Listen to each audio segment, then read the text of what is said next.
सबसे बड़ी खबर दोस्तों, मैं बता दूं कि पावर स्टार पवन सिंह के हर एक गाने के साथ पूरा मजाक ही बन के रह गया है। आप लोग जान रहे हैं कि पवन सिंह का कोई भी नया गाना आने से पहले कुछ नहीं तो कुछ दिक्कत हो ही जाता है।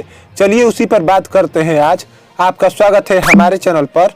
अगर नए हैं तो हमारे चैनल को सब्सक्राइब जरूर कीजिएगा ताकि कोई भी भोजपुरी खबर आपसे छूटे ना। मैं बता दूं कि पावर स्टार पवन सिंह का नया गाना का पोस्टर आप लोग जान रहे हैं कि लॉन्च कर दिया गया है। इसको एक दो दिन पहले आप लोग के बीच लॉन्च किया गया था, जिस गाने का नाम है काला ओढ़नी।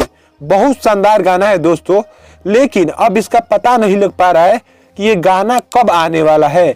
ना इसका टीजर आ रहा है, ना इसका फुल वीडियो आ रहा है, ना इसका कोई मैसेज या संदेश लोग कर रहे हैं कि कब इसका गाना आएगा। तो मैं बता दूं कि और उसके साथ साथ पवन सिंह ने बोल भी दिया है लाइव में आकर कि अब ये गाना अभी रुकेगा, अब दूसरा नया गाना आप लोग के बीच आने वाला है एंगल म्यूजिक से।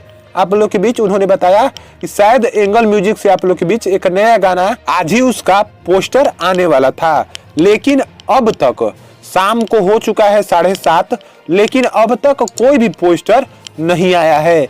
पता नहीं कब गाना आएगा या कब दूसरा का पोस्टर आएगा। तो मैं बता दूं कि पता नहीं चल पा रहा है कि कब गाना आएगा। पवन सिंह के हर एक गाने के साथ ऐसा ही होता है। यही एक छोटी सी खबर थी, कैसी लगी जरूर बताइएगा। धन्यवाद आपका यहाँ तक देखने के लिए।